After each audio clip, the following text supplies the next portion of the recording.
Hey there, beautiful souls. Welcome to the channel. I'm so excited to have you here. If you're new, don't forget to hit that subscribe button and join our amazing family. Let me know in the comments where you're watching from. I'd love to hear from you. The winter had come early that year, blanketing the forest in a deep and oppressive silence. I had taken to the woods for solitude, a brief escape from the suffocating dullness of the world that gnawed at me daily. I thought the vast, endless expanse of snow and trees would soothe my restless mind. But I was mistaken. I had made camp in a small, secluded grove where the wind dared not intrude. The air was sharp, and every breath I drew burned deep in my chest. But I welcomed the cold, for it cleared the fog of my thoughts. The fire crackled and popped, casting erratic shadows against the whiteness that surrounded me. Nightfall fell swiftly, as it always does in winter, and I found myself lulled by the comfort of the flames. But there was something in the quiet, a stillness that crept like a shadow, something more unsettling than any ordinary chill. I could not say what it was at first, but the silence became thick, almost suffocating, as though the forest itself were holding its breath. And then, I heard it, a sound so faint, so distant, that I almost dismissed it as the wind. But it persisted, a soft, scraping noise, like the drag of something heavy over the snow. I rose, trembling against the cold, and peered into the darkness that lay beyond the flickering reach of the fire. The sound seemed to circle me, moving just outside my sight, an invisible presence, a breath too close to my ear. I could see nothing, only the ever-deepening blackness of the forest beyond my small encampment.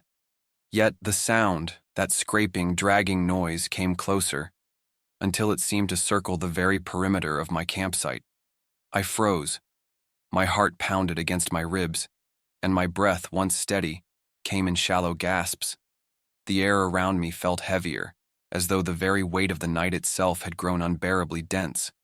I dared not move, for fear of breaking the tenuous silence that seemed to cling to the frozen trees, to the brittle branches above me. But as I strained my eyes against the dark, something caught my attention. A shadow, faint but distinct, moving across the snow. The prints were fresh, their edges sharp and clear against the untouched surface, leading away from my camp. There was no sign of life, no trace of any creature near me. Yet, the tracks were unmistakable. Someone or something had passed through. I followed the tracks with my eyes, and they stretched far into the forest, receding into the vast expanse of whiteness. But there was no one, no sign of a companion. The trees remained eerily still, their branches casting no movement upon the snow.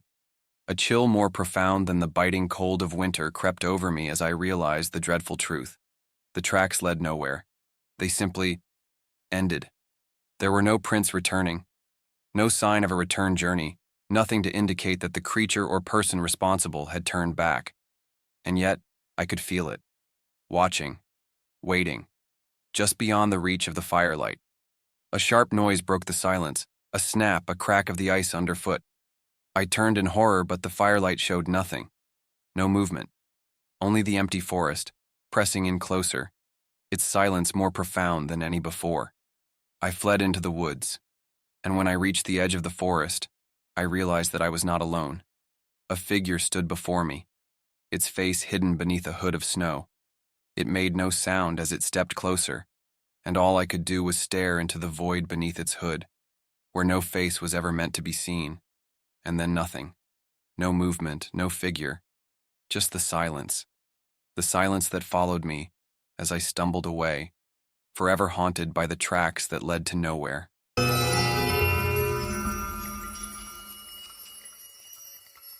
It was on a cold, dreary afternoon in late December that I found myself, along with 3 dear friends, hiking through the desolate wilderness that surrounded our small village.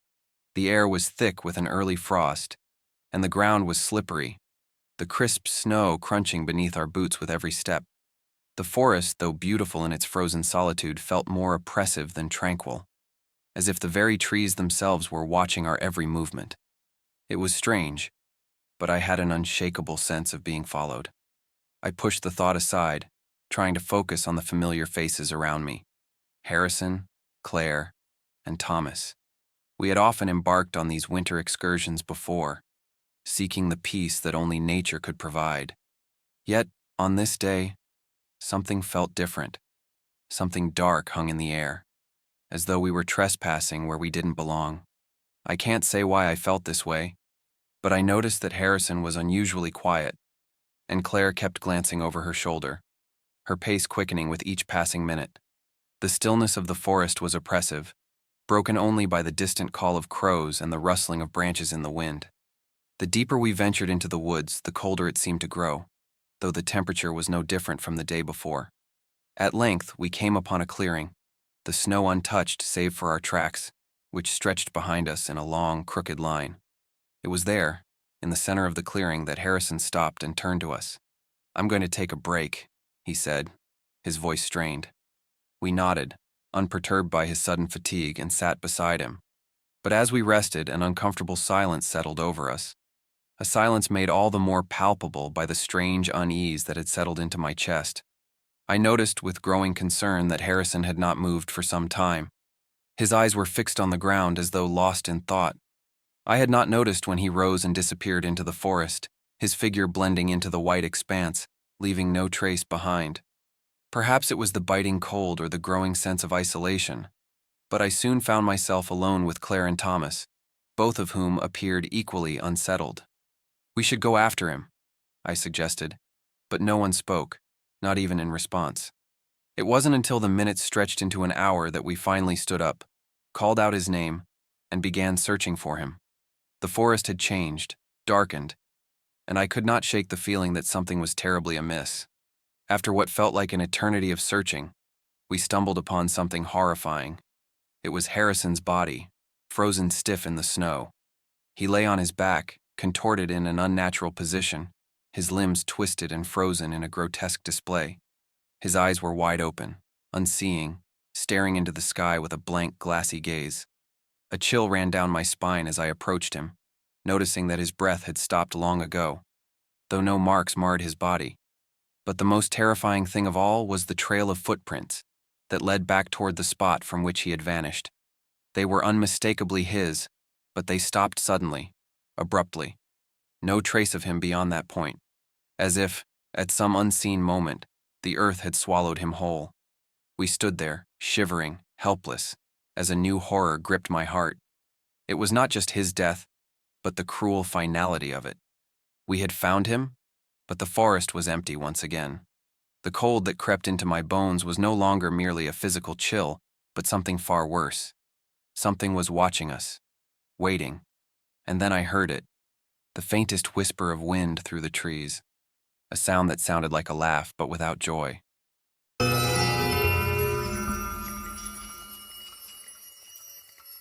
It was an ill-fated decision that led us to that forsaken cabin, but I swear to you, I did not understand the full horror of it until it was too late. My companions, Edgar, James, and Lydia, and I had ventured far from the main path, driven by a desire for solitude and a thirst for adventure. The air was sharp, cold, and biting, as winter's grip held tight to the forest. We had wandered through the snow-covered woods, our breath hanging like smoke in the frigid air, unaware that we were drawing closer to something that should have been left undisturbed. We stumbled upon it in the dying light of the afternoon, a small, dilapidated cabin, its roof sagging beneath the weight of the snow, its wooden walls weathered by years of neglect. It stood like a monument to forgotten things, hidden away in the heart of the forest. Edgar, always the curious one, was the first to approach. He knocked twice, as though announcing our arrival to an unseen occupant, but there was no answer, no sign of life. The door, however, creaked open at his touch, and we, driven by a sense of unease, mingled with intrigue, stepped inside. The air within was stale and heavy, the scent of mildew and old wood clinging to the walls. The faint glow of the setting sun filtered through the grimy windows, casting long, ghostly shadows across the room. It seemed deserted, abandoned long ago, yet something about it felt wrong. The floorboards groaned beneath our weight as we ventured deeper into the cabin, our eyes scanning the dark corners for any sign of life. It was Lydia who found the journals, two old, leather-bound books resting on a decaying table near the far wall. She opened the first, and her voice trembled as she read aloud, her words as hollow as the cabin itself. "The snow does not feel right. It is as though something walks beneath it, watching, waiting. I have seen them. I have seen them in the woods. We gathered around her, Edgar and James leaning over her shoulder as she read more. Accounts of strange creatures lurking in the forest, moving beneath the snow, their presence detected only by the strange markings they left in the white expanse. The entries grew increasingly erratic, desperate, fingers trembling on the pages as the writer described the creatures getting closer, their eyes glowing in the darkness of the trees, the sounds of scraping, scratching at the door. The final entry was scrawled in a frantic hand. "They are coming for me. The snow." The rest of the sentence was smeared with ink, a blotch of frantic, desperate strokes. We read in silence, each of us growing more uneasy by the second. The wind outside howled louder now, the snow piling higher against the cabin's thin walls. The air grew colder still, and the uneasy feeling I had tried to ignore took root deep in my chest. James set the journal down with a muttered curse. This is madness. Whoever wrote this was clearly a victim of their own fear. But I felt the change. I could feel it in the air, that suffocating stillness. It was as though the cabin was holding its breath, waiting. And then, we heard it. The scratching. It came from beneath the floor, a sound like claws raking against wood. Lydia gasped and stumbled back, knocking over the table with a crash. The room seemed to darken, the shadows deepening, and the wind picked up, howling through the cracks in the walls. We moved toward the door in a frenzy, but the latch would not budge. The scratching continued, louder now, frantic. I turned, my heart pounding, and for one horrible moment I saw it. Two eyes glowing in the dark corner of the cabin, staring at me. I don't remember much after that. Only that we ran. Through the snow, through the woods, through the terror that chased us all the way back to the village. And now, years later, the memory still clings to me like a shadow, gnawing at the edges of my mind, reminding me that there are things in the woods, things that wait beneath the snow.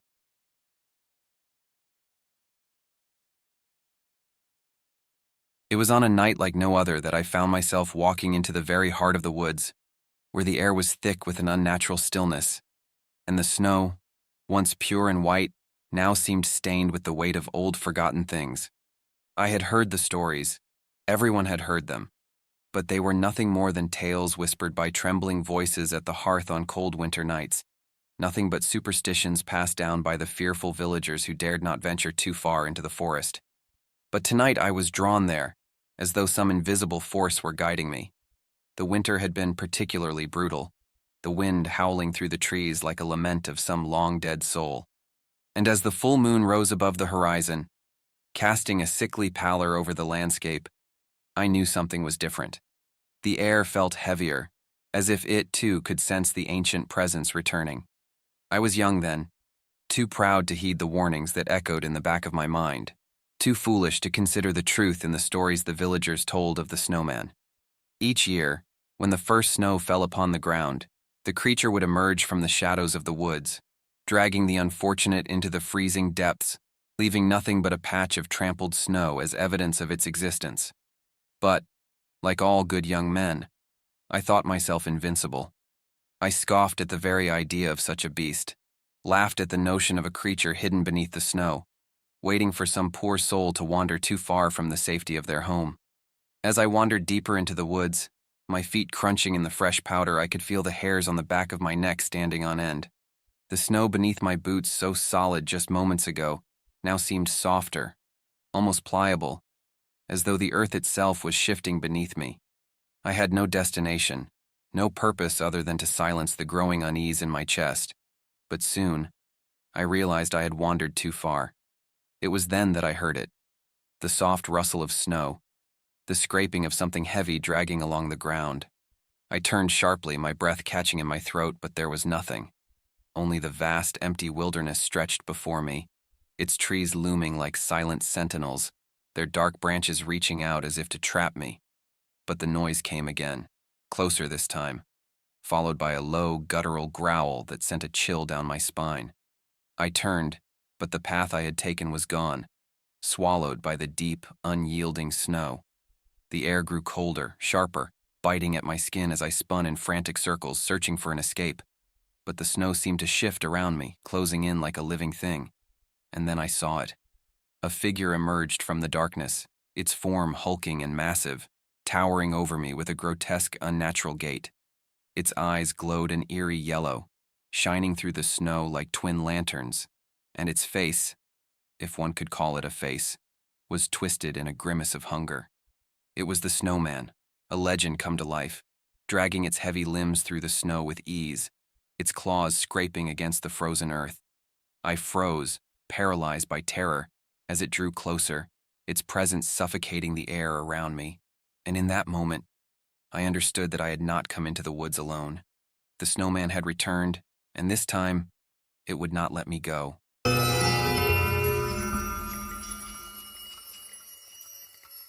The snowstorm had descended suddenly, as storms often do in these parts. I had wandered too far from the beaten path, lost in the hypnotic beauty of the forest's winter stillness. The air was thick with snow, the flakes swirling around me like pale ghosts, obscuring my vision and blurring the line between earth and sky. The world had become a disorienting blur, and I realized too late that I had strayed far beyond the familiar trails. Panic began to creep into my mind, and I knew, if I didn't find shelter soon, I would not survive the night. As I stumbled through the snow, each step sinking deeper into the thick drifts, I heard it. A voice, soft, faint, and distant, yet unmistakable. It called my name, a low whisper carried on the wind, as though it were beckoning me from the depths of the forest. My heart quickened, my breath ragged in the biting air. Was it the wind, or some trick of my tired mind?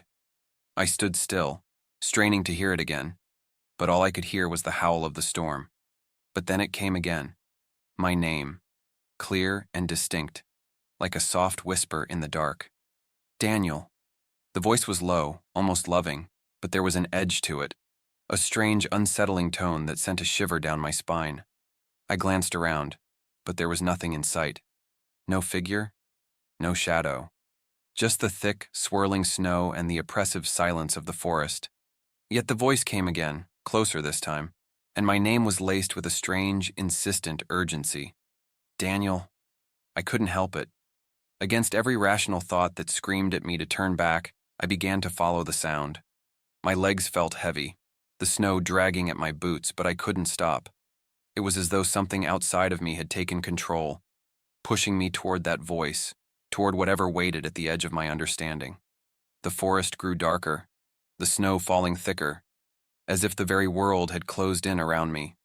The trees, their limbs heavy with snow, leaned in, their shadows stretching long across the ground like clawed fingers reaching toward me. I could feel the hairs on the back of my neck rising as I continued to walk, driven by that call. I don't know how long I walked or how far. The snow fell relentlessly, and the voice called to me over and over, urging me forward. My mind was numb, and the terror that had once gripped my chest now seemed distant, swallowed by the strange compulsion to follow. It was only when the snow stopped falling, when the air grew suddenly still, that I realized I had reached the edge of the forest. Before me, in the clearing, was an old well. Its stone walls were buried under a thick layer of snow, but the hole at the top was clear, dark, empty, as though something had been watching me from its depths. And there, standing beside it, was a figure, too still, too quiet, its features indistinguishable in the shadowed light. The voice came again, now a low, rasping whisper. Daniel, come closer. And then I saw it. The figure, its face not human, but something twisted and wrong. A face half-formed, melting into the shadows, a grotesque mockery of life. Its eyes empty hollows that stared back at me. My heart stopped. The cold wrapped around me like a vice, and I knew without any doubt that I was not alone in this cursed place. The last thing I remember was the voice, calling me closer, as the ground beneath me seemed to give way. The snow closed in. The darkness swallowed me whole.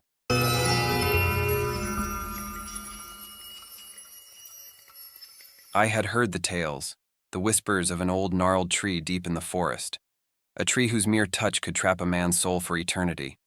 The villagers spoke of it with reverence, their voices trembling as they warned against venturing too close. They said it stood alone in a clearing, its bark blackened by the passing of years, its branches twisted and grotesque, reaching upward like skeletal hands begging for release. They claimed that the tree was cursed, that it drained the life force of any who dared touch its ancient trunk. But I, being young and skeptical, scoffed at such nonsense.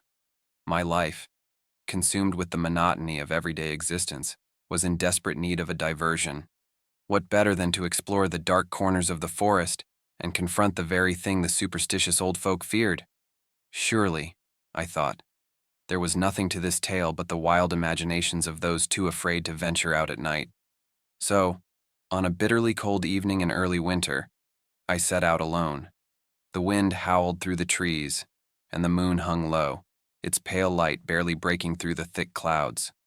The forest was silent, save for the occasional rustle of dead leaves skittering across the forest floor.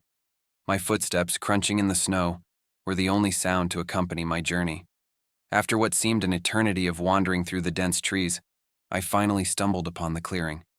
And there it stood, the tree. Its massive trunk was darker than the night itself, its bark appearing to writhe and shift in the dim light. The branches, thin and contorted, stretched like fingers toward the heavens, as though pleading for a release from some unseen torment. A strange stillness clung to the air around it, and I felt an unease settle in my chest. Yet driven by my own arrogance, I ignored the gnawing doubt and stepped closer. I reached out, my hand trembling as it approached the cold, rough bark. The instant my fingers made contact, a sudden jolt of cold shot through me.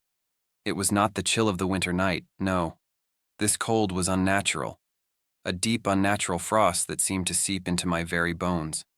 I felt the warmth of my body begin to drain away, as though the tree were feeding upon my very soul.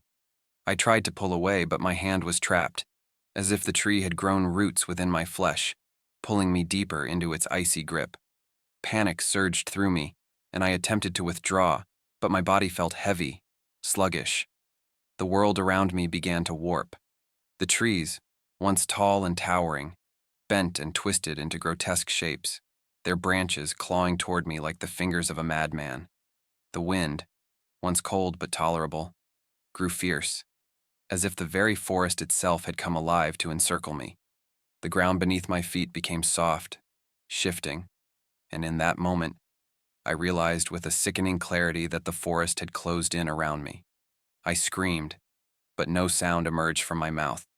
My body was growing colder, my limbs weakening, as though the tree had drained me of all vitality. The forest pressed in, its twisted trees seeming to leer at me, their eyes made of the same dark void as the ancient tree's bark. The air was thick with a presence, something malevolent, something ancient, watching me with a terrible hunger. My body grew cold, my breath shallow, and in that moment, I understood the truth. I had become a part of the tree, my soul now trapped within its cursed bark. There was no escape. The forest had claimed me, and I, foolish and arrogant, had sealed my fate.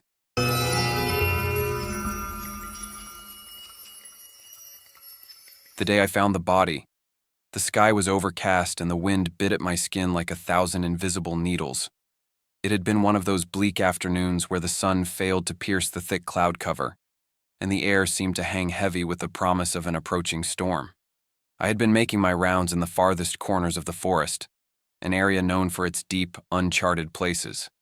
As a ranger, I had grown accustomed to the solitude, to the whispering trees and the soundless stretch of snow that spread endlessly across the landscape. Yet that day, something in the air felt wrong. I had come upon it by accident, at first thinking it was just another animal, fallen prey to the harshness of winter.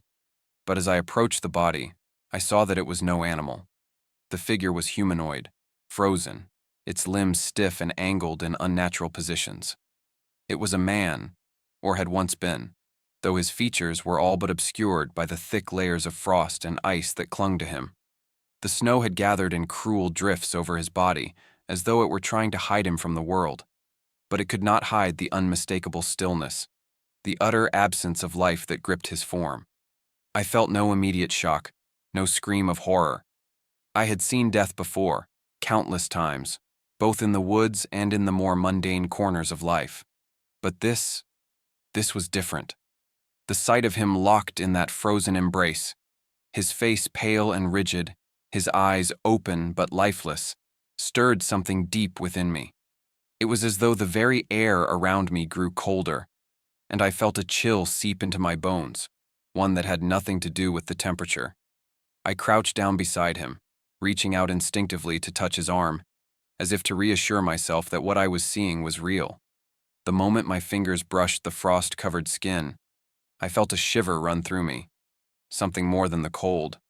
The body, though frozen solid, seemed to hum with a strange energy, an energy that vibrated beneath my touch, sending a cold tremor through my entire being. I recoiled, unsure of what to make of it, and that was when I saw it. The slight movement, a flutter of his eyelids. I could scarcely believe my eyes. Had I imagined it? No, it was there. A twitch, a barely perceptible shift in the frozen body, as though he were trapped in some dark, unholy state between life and death. I watched, horrified, as the faintest whisper of breath left his lips, forming a fragile cloud of mist in the frigid air. My heart thudded loudly in my chest as I took a step back. What was this? Was it possible? Could a man frozen in such a state still be alive? The body should have been beyond help, beyond anything human. Yet here he was, somehow existing in an eternal, paralyzed slumber, locked within the ice that had claimed him. I reached for my radio, but my hand faltered. How could I explain this to anyone? How could I describe a man trapped in the cold, his body suspended in time itself? The wind picked up again, howling through the trees as if in answer to my thoughts. I turned away, my breath catching in my throat. But as I did, I swore I heard a faint whisper, a voice carried on the wind, a low, pleading sound that seemed to come from the very depths of the frozen earth. Help me. The words were not of flesh. They were the words of something far older, far darker, and in that moment, I knew. Whatever had happened to that man, whatever curse had bound him to that endless state of frozen death, it was not finished. I had disturbed something I was not meant to disturb, and I feared now that it would come for me next.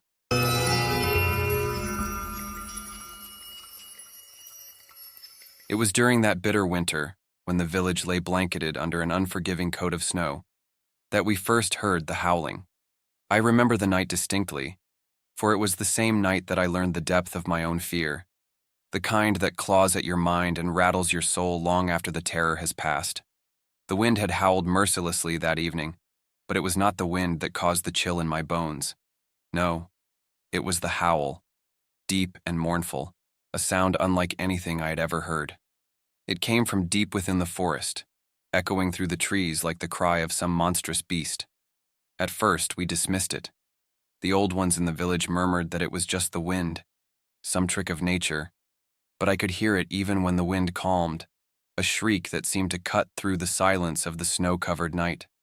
There were whispers, of course, stories of a creature that haunted the woods, of a thing that only emerged when the frost grew too deep and the nights too long.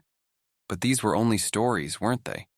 Nothing but the fevered imaginations of those too fearful to venture out when the nights grew dark. I should have heeded those whispers. I should have listened when they warned me of what lay beyond the safety of our homes. As the nights passed, the howling grew more frequent, and each time it echoed through the air, it seemed closer, as though whatever creature made it was drawing nearer to our village. Some of the braver villagers took to the woods, their rifles slung across their backs, but they always returned empty-handed, their faces drawn and pale with fear. No one could find the source of the noise, but we all felt it, lurking at the edge of our thoughts. Then one fateful night, a group of us, myself included, decided we would track down the creature and end the terror once and for all.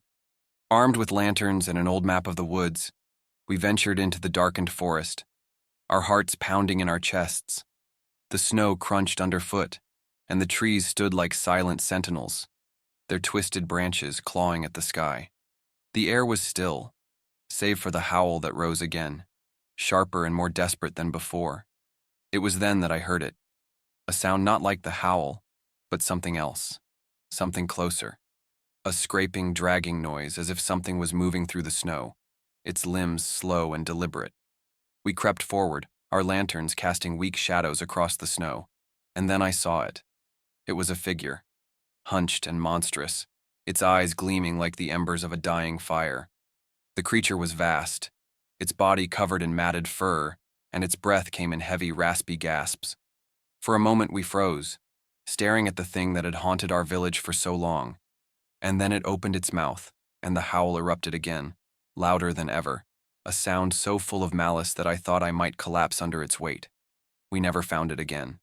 The creature vanished into the snow, slipping back into the darkness from whence it came. But the howling never stopped, and to this day, I hear it in my dreams, echoing through the trees, calling to me, always just beyond reach. Something in the woods is still waiting, and I know deep in my soul that it is waiting for me,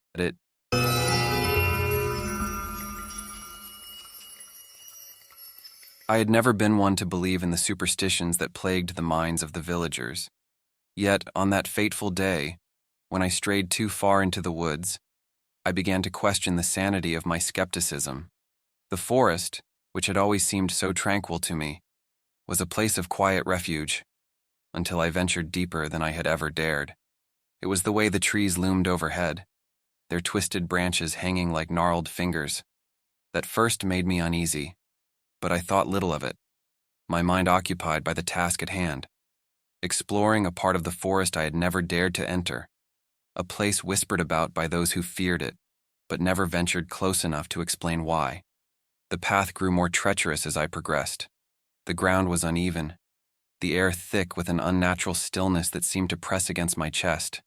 I was accustomed to the noises of the forest, the rustling of leaves, the calls of birds, but here, all was silent, save for the occasional faint creak of a distant tree. I had almost turned back when I saw it, an old sign half hidden beneath the underbrush, with faded lettering that read, "The Forest of Forgotten Souls." My pulse quickened as the realization hit me, a cold shiver crawling up my spine.